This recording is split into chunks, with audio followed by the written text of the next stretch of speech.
Comment faire une demande de CAQ pour venir étudier au Québec?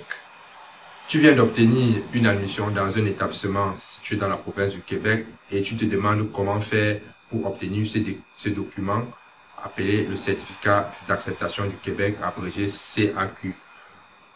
Ou tout simplement, tu te poses la question de façon générale, comment faire une demande de CAQ. Reste jusqu'à la fin de cette vidéo parce que je vais te donner 6 principales étapes, n'est-ce pas, qu'il te faut parcourir, qu'il te faut franchir pour pouvoir faire une demande et obtenir ton CAQ.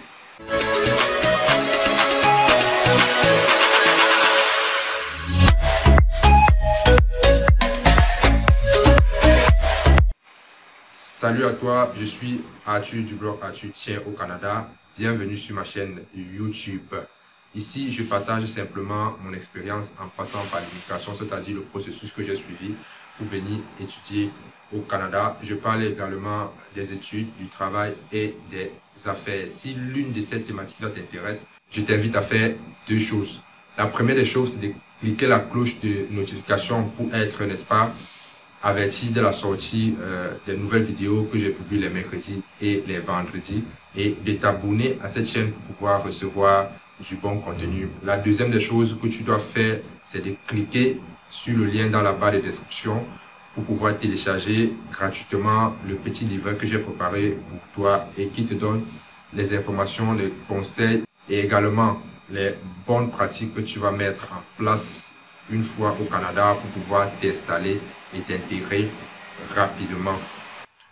Maintenant, quelles sont les étapes à suivre pour demander un certificat d'acceptation du Québec? La première étape, vous devez vous demander ce que c'est que le CAQ. Le CAQ, en fait, qui est l'abréviation du certificat d'acceptation du Québec, c'est un document délivré par les autorités québécoises, plus particulièrement le MIFI, c'est-à-dire le ministère de l'Immigration, de la Francisation et de l'Intégration, qui est un document préalable, non seulement qui t'autorise à fréquenter dans la province du Québec, mais qui est également un document préalable à la demande de votre permis d'études. En ce qui concerne le permis d'études, je ferai une vidéo dans laquelle, n'est-ce pas, je vous décrirai également les étapes à suivre pour obtenir votre permis d'études. Maintenant, la deuxième des choses que vous devez savoir, c'est à qui s'adresse, n'est-ce pas, le CAQ. Le CAQ s'adresse à tous les ressortissants des pays étrangers qui souhaitent venir au Québec étudier pour une durée de plus de 6 mois. Je répète encore, le CAQ s'adresse aux ressortissants étrangers qui souhaitent venir au Canada dans le but principal d'étudier pour une durée de plus de 6 mois. Si vous voulez venir étudier au Canada pour une durée de moins de 6 mois, vous n'avez pas besoin du CAQ, vous n'avez même pas besoin d'un certificat, je vais dire d'un permis d'études. Troisièmement, comment faire votre demande, comment faire pratiquement votre demande de certificat d'acceptation du Québec. Vous avez 2 moyens pour faire cette demande. Le premier moyen, ça se fait en ligne, n'est-ce pas? Et le deuxième moyen, c'est de faire une demande en version papier. Faire une demande en ligne. Pourquoi faire une demande en ligne? Vous savez, nous sommes à une époque où la plupart des services se font en ligne. Internet est devenu un outil incontournable, n'est-ce pas? Que ce soit dans la vente des produits, que ce soit dans la vente des services, je ne vous apprends rien. Pourquoi donc faire? Quel est l'avantage de faire une demande en ligne? En faisant une demande en ligne, c'est un processus rapide, c'est un processus qui vous permet de suivre votre demande, c'est-à-dire une fois que vous avez soumis votre demande, vous pouvez, n'est-ce pas, à chaque fois entrer, consulter, n'est-ce pas, le progrès, comment on dit ça, consulter en fait l'évolution de votre demande. Ça, c'est un autre avantage. L'autre avantage, c'est que vous aurez simplement besoin de scanner numériquement de façon très lisible les documents liés à votre identité, tels que le passeport, également la lettre d'acceptation de l'établissement qui a accepté vous recevoir au Québec, et vous soumettez le tout en ligne. Et vous devez également avoir une adresse courriel valide. N'est-ce pas? À la 4e étape maintenant, bref, je vais dire la deuxième méthode consiste à faire une demande en version papier. C'est une version, compte tenu les délais d'envoi par voie postale, c'est une approche un peu, comment dire, moi je ne conseille pas en fait cette approche-là, mais ça se fait. Elle consiste simplement à télécharger sur le site du MIFI les formulaires de demande du certificat d'acceptation du Québec.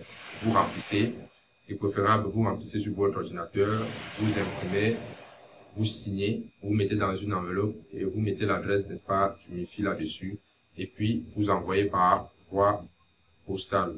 La quatrième étape, n'est-ce pas, quels sont les documents que vous devez soumettre à votre demande de certificat d'acceptation du Québec. Vous devez fournir une photo de vous en format passeport. Vous devez également fournir la page de votre passeport qui montre votre photo et également les informations, n'est-ce pas, liées à votre identité. Vous devez également fournir la lettre d'acceptation de l'établissement qui doit vous recevoir, qui a accepté, pardon, vous recevoir au Québec. Et vous devez fournir en quatrième lieu les preuves financières, les preuves, je vais dire les preuves financières. Les preuves financières, ça c'est une question qui revient toujours parce que beaucoup de gens ne savent pas, beaucoup de gens se demandent à quoi est-ce que cela sert. En fait, on exige la preuve financière tout simplement pour se rassurer qu'une fois au Canada, vous aurez suffisamment d'argent pour pouvoir subvenir à vos besoins. Quand je parle de besoins ici, je fais, n'est-ce pas, allusion aux frais de subsistance d'abord, de façon générale, à votre nutrition, à votre logement, à vos déplacements. Les coûts de cette rubrique-là est estimé par le Québec à 12 900.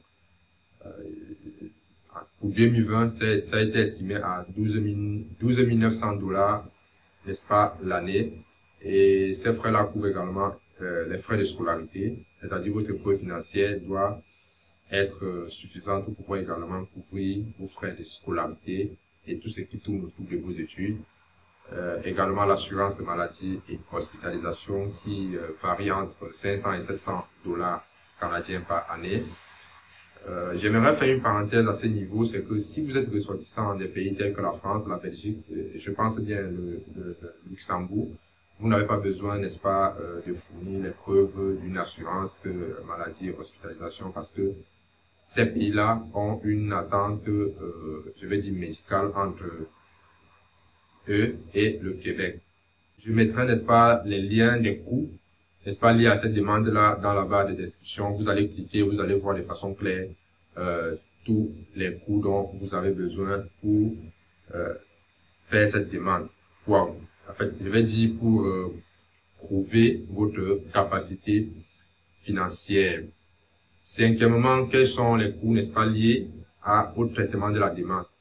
Quand vous soumettez votre demande en ligne, que ce soit en version papier, il y a un coût, il y a les frais que vous devez payer. Ces frais-là s'élèvent depuis le 1er janvier 2020 à 116 $.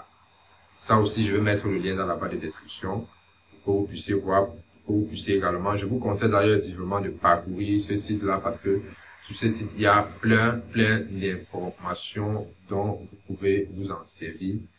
Et le dernier point que vous devez savoir, le sixième point, est lié au délai. Quand vous soumettez votre demande de certificat d'acceptation du Québec, vous avez normalement 20 jours pour avoir une réponse. Mais à l'heure où je tourne cette vidéo, les délais sont un peu plus longs à cause du coronavirus qui est venu, n'est-ce pas, ralentir les activités, n'est-ce pas, dans plusieurs services au Canada et dans le monde entier. L'autre élément que je vais ajouter au-delà de tout, c'est que le CAQ, n'est-ce pas, n'est pas lié à votre université, non. Ce n'est pas parce que vous avez eu l'admission dans une université, une grande université au Québec, que le CAQ est lié à votre cycle d'études. Si votre cycle d'études est de 3 ans, on va vous délivrer un CAQ pour 3 ans. Si c'est 5 ans, on vous délivrera un CAQ de, je pense, 5 ans également, mais je pense que la demande de CAQ ne doit pas excéder 49 mois. Je pense bien que ça ne doit pas excéder 49 mois. Voilà donc les informations que vous devez savoir, que vous devez mettre en pratique pour pouvoir faire votre demande et obtenir votre CAQ. Si cette vidéo t'a plu, dis-le-moi dans les commentaires, dis-moi à quel niveau tu es avec ton projet d'immigration. Partage massivement cette vidéo. Mettez les pouces j'aime, abonne-toi à cette chaîne et surtout, tiens ferme dans la réalisation de tes projets, que ce soit les projets pour immigrer, que ce soit dans n'importe quel projet. On se voit donc à la prochaine pour une nouvelle vidéo. Hasta la vista.